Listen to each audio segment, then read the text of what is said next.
Mesdames, Messieurs, bonsoir et bienvenue sur Challenge. Mon invité est un opérateur économique d'expérience qui a fait ses armes dans l'industrie avec tous ses obstacles et ses succès. Un opérateur, somme toute aguerri sur bien des plans, qui au hasard d'une rencontre m'a fait part de sa vision économique sur un volet notamment, la délocalisation industrielle, qui serait selon lui seule garante d'un développement durable, économique et harmonieux dans sa composante sociale, au regard de la concentration économique épouvantable qui se répand au nord depuis l'indépendance du pays. J'ai tenu à l'inviter pour qu'il nous explicite davantage là où il veut en venir. Écoutons-le.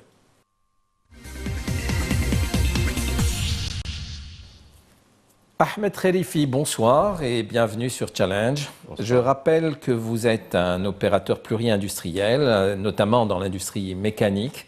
Vous êtes ancien président de la Chambre de commerce et d'industrie du Zakar.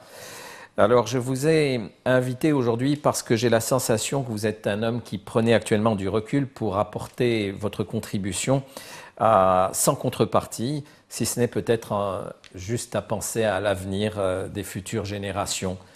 Et en parlant avec vous, vous m'exposiez cette idée sur le fait qu'il y avait une concentration, que tout se faisait au nord. Bien entendu qu'il fallait développer le nord, même s'il n'y a plus beaucoup de place, mais qu'il fallait penser à aller sur d'autres régions. Je vous écoute. Merci de l'invitation.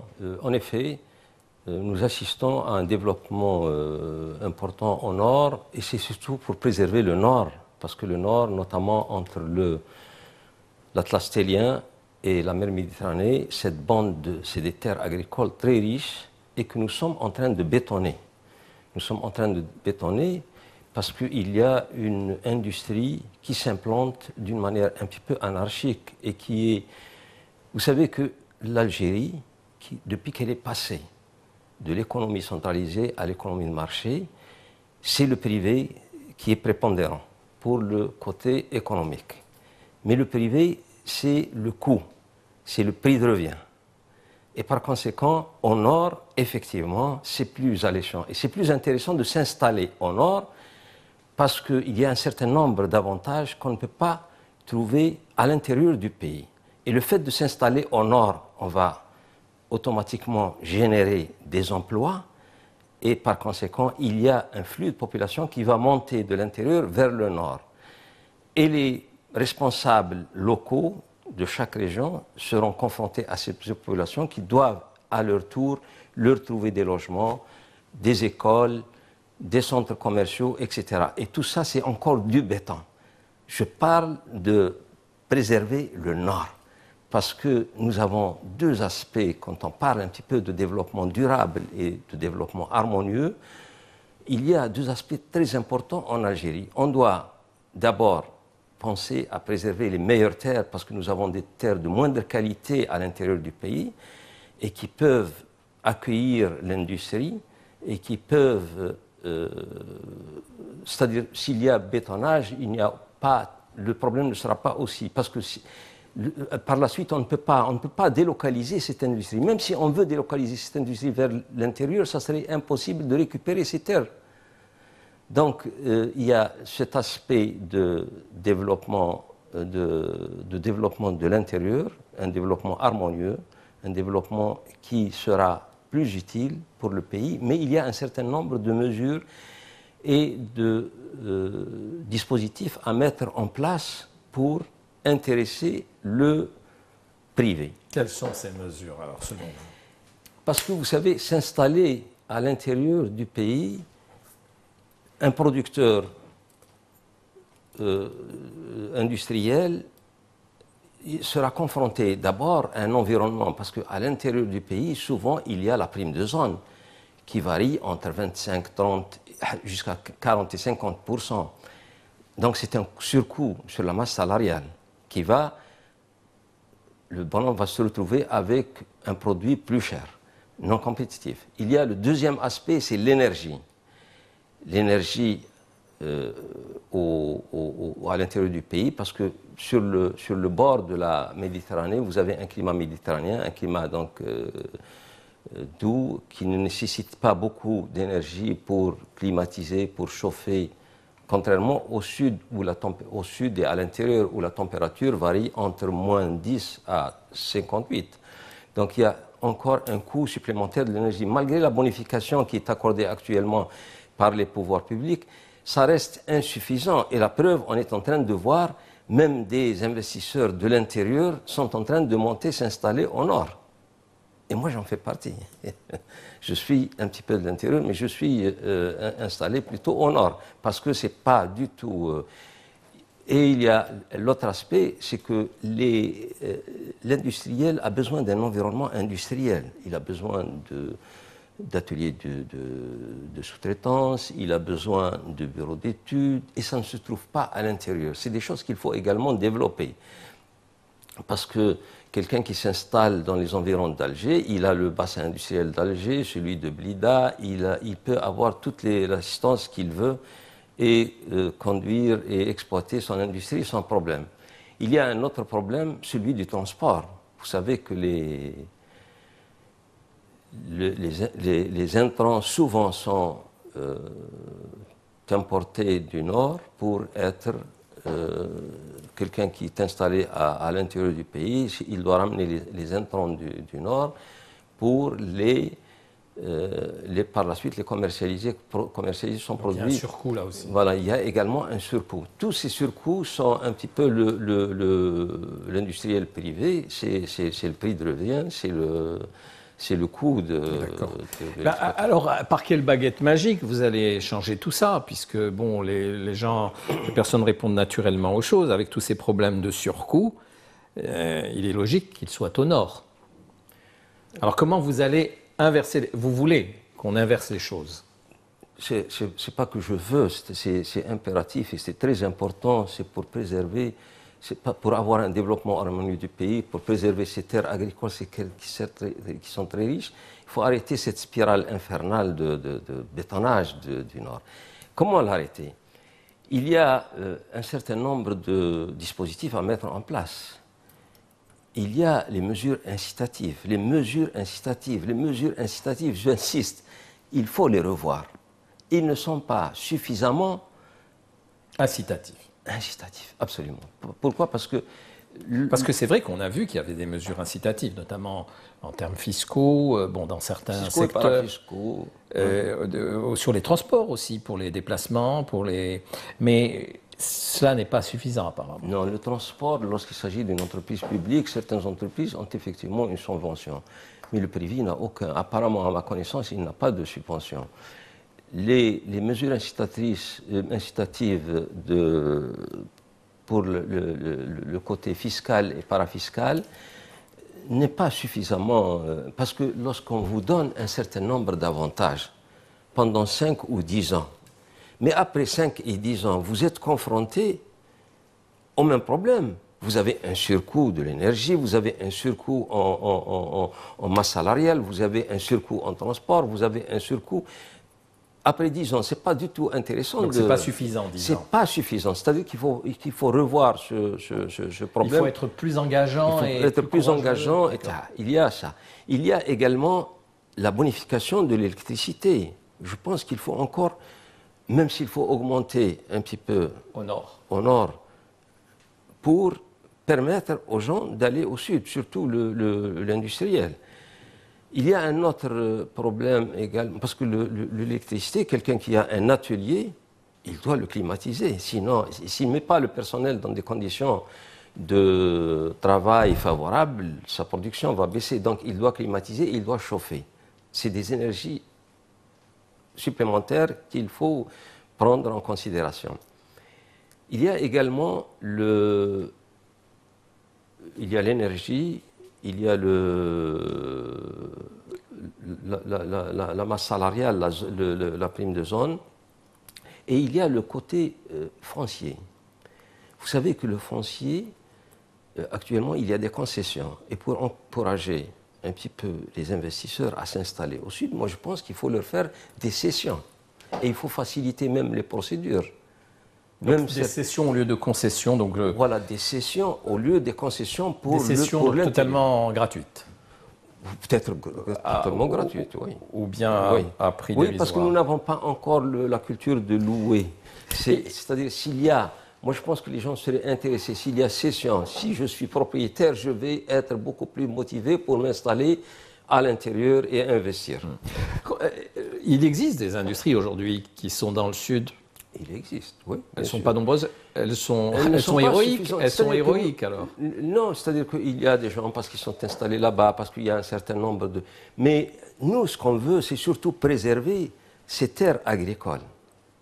Parce que c'est vraiment Les terres agricoles du Nord. Du Nord, oui, parce qu'il faut qu'on évite l'industrie. Si on laisse de l'industrie au Nord, d'industrie de transformation agricole, par exemple, certaines industries, on doit même interdire un certain nombre d'industries au Nord pour les orienter vers l'intérieur, les hauts plateaux, le sud algérien.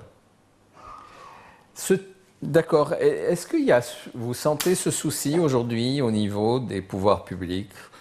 Est-ce qu'elles ont déjà émis ce type de considération ou bien est-ce qu'après y avoir pensé, elles n'y ont fait que penser un temps et vous ne voyez rien venir de ce côté-là? Non, les pouvoirs publics, nous sommes des acteurs, vous comme nous, de exprimer un petit peu les soucis et formuler des propositions. Les pouvoirs publics ont fait beaucoup de choses. Beaucoup de choses ont été faites en Algérie, dans le domaine des routes, dans le domaine du chemin de fer, dans le domaine de l'eau, dans le domaine de la construction. Et même, il y a un certain nombre de... Mais les gens, c'est-à-dire dans la précipitation, il y a beaucoup de choses qui ont été un petit peu, je ne dirais pas mal faites, mais ont été faites d'une manière un peu précipitée. Actuellement, on est en train de continuer les gens continuent à investir et à s'implanter au nord, malheureusement, et à occuper des terres agricoles, de très belles terres agricoles. Et quand vous occupez des terres pour l'industrie, vous allez donc générer de l'emploi et vous allez avoir des populations, un flux de population qui va venir à la recherche de travail. Et ces populations, il faut à leur tour leur trouver des logements, leur trouver des écoles, etc. Sur la formation, est-ce qu'on peut créer un tissu industriel sur place dans les régions du Sud? Comment ça va se passer pour la formation? Faudra-t-il former au Nord pour qu'ils reviennent au Sud? Il faudra également des établissements de formation locaux, s'ils n'en existent pas. Et puis non, évidemment, vous parliez d'écosystème. Comment faire quand quelqu'un, voit qu'il y a un encouragement et décide d'y aller, mais il dira, mais je serai bien seul là-bas, je n'aurai pas avec moi mes fournisseurs et je risque de retomber dans un autre chemin inverse. Donc que doivent faire à ce moment-là les pouvoirs publics? Que doivent-ils faire éventuellement? Oui, c'est vrai qu'on doit un petit peu effectivement penser à ce problème de formation technique, quoi que ça existe un petit peu, mais on doit surtout encourager beaucoup les ateliers de sous-traitance. Parce que quand je parle d'ateliers de sous-traitance, je parle surtout de centrales d'usinage, d'équipements robotisés qui produisent des grandes quantités. Ça, on doit aussi les encourager. Ça va créer un petit peu un environnement industriel qui permet à de nouvelles start-up de venir s'installer. Quelqu'un qui s'installe à l'intérieur, je pense qu'il a d'autres facilitations. Je pense que les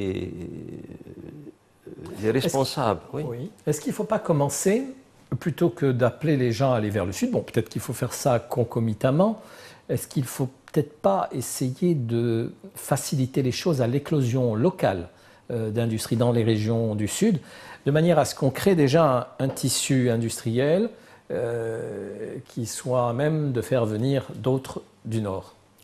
Non, l'éclosion, si vous voulez, ça existe. Il y a un petit tissu industriel. Mais nous, ce qui nous intéresse, c'est surtout d'attirer d'autres industriels du Nord de venir s'installer. Il faut mettre en place des zones industrielles, les viabiliser. Et je pense qu'il faut aussi encourager les promoteurs de zones industrielles privées.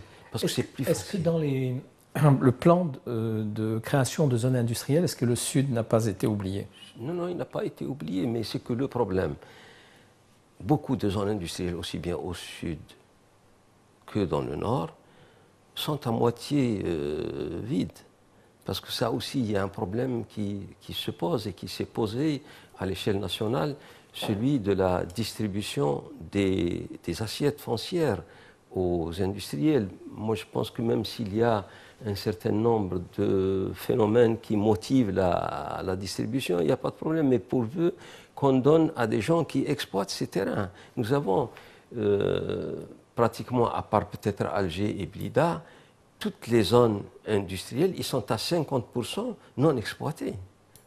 Et ça, c'est dommage. Pendant qu'on est en train de mettre en place d'autres zones, c'est moins grave à l'intérieur parce que les terres ne sont pas d'une grande importance agricole, mais au nord, on est en train de mettre, comme par exemple le cas de Ain Defla, on est en train de mettre en place 2 zones industrielles, peut-être il y en aurait d'autres qui vont être, pendant que nous avons des zones non exploitées en partie. Et justement, et donc il n'y aura pas suffisamment de demandes par rapport à l'offre qui se fera dans la région de Ain Defla, par exemple, sur les zones industrielles? De demandeurs de terrain. De demandeurs oui. Actuellement, si vous allez à la direction de l'industrie de Ain Defla ou de n'importe quelle wilaya, vous allez trouver des centaines de dossiers en attente. En attente. De... Mais vous disiez qu'on n'arrivait pas, qu'il y avait beaucoup de... Enfin, il me semblait que tout le terrain n'était pas utilisé, les zones industrielles n'étaient pas utilisées. Oui, c'est des zones qui étaient attribuées et qui ne sont pas exploitées. Ah, ça, c'est pas... Vous trouvez... C'est pas normal, ça, c'est pas normal du tout. Ça, c'est pas normal du tout. C'est un truc qu'il faut aussi... Dénoncer, qu'il faut dénoncer, oui. Mais et c'est malheureusement... C'est-à-dire qu'ils le savent, vous savez que l'Algérie, c'est un pays de droit, qu'on le veuille ou non. C'est des gens, c'est-à-dire qu'un wali ne peut pas enlever à quelqu'un qui a le titre. Appliqué. Voilà, qui a le titre. Maintenant, il va falloir promulguer une loi disant que le terrain, même s'il est propriétaire, le terrain qui n'est pas exploité sera retiré tout simplement. Et ça, on n'a rien vu de ce côté-là encore. Malheureusement. Malheureusement, c'est un problème. Moi, j'ai soulevé ce problème à plusieurs reprises et je pense que les autorités, les pouvoirs publics à tous les niveaux sont au courant et je pense qu'ils sont en train de faire quelque chose. Et ça serait une très bonne chose qu'on mette en place une loi qui va pouvoir autoriser les pouvoirs, les autorités locales à récupérer les assiettes non exploitées. Oui, mais tout cela, entre-temps, le jour où on le fera, ça aurait été une perte de temps, parce que ça aurait pu être attribué à des gens qui veulent réellement faire. Oui, lorsqu'on voit des centaines de dossiers au niveau des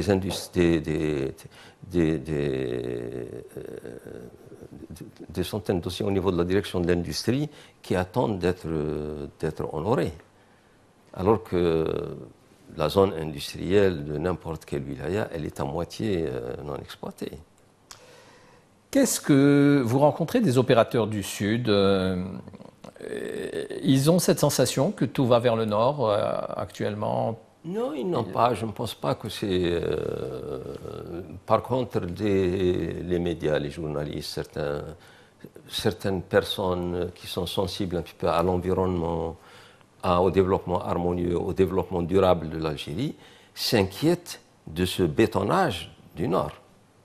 Parce que nous, quand je dis qu'il faut un petit peu, pas délocaliser, mais au moins limiter, atténuer ce phénomène d'industrialisation du Nord par des mesures incitatives, par un certain nombre de dispositifs, par un certain nombre de règles, de lois qui n'encourageraient plus les gens ou qui interdiraient certaines industries à s'installer au Nord.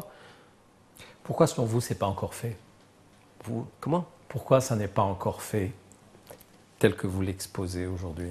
Vous savez qu'il y a beaucoup de choses. Vous avez dit que beaucoup de choses ont été faites, il y a beaucoup de choses qui n'ont pas été faites, parce que vous savez que l'Algérie a vécu cette décennie, disons 2 décennies noires, où il y a eu un retard. Et depuis, disons, 2 décennies, il y a beaucoup de choses qui ont été faites. Il y a le métro, il y a le tramway, il y a l'aéroport, il y a 35 barrages, il y a la construction, tout ça. Et c'est sûr qu'il y a toujours des omissions. Et c'est sûr qu'il y a des choses qui ne... On est en train de chercher l'idéal Et c'est... Bon, donc il faudra attendre encore un peu. Peut-être qu'il faudra attendre un peu, mais je pense que le fait de dénoncer aujourd'hui et ailleurs, moi j'ai dénoncé ce problème également lors d'une rencontre le 7 novembre à Ouargla 2017.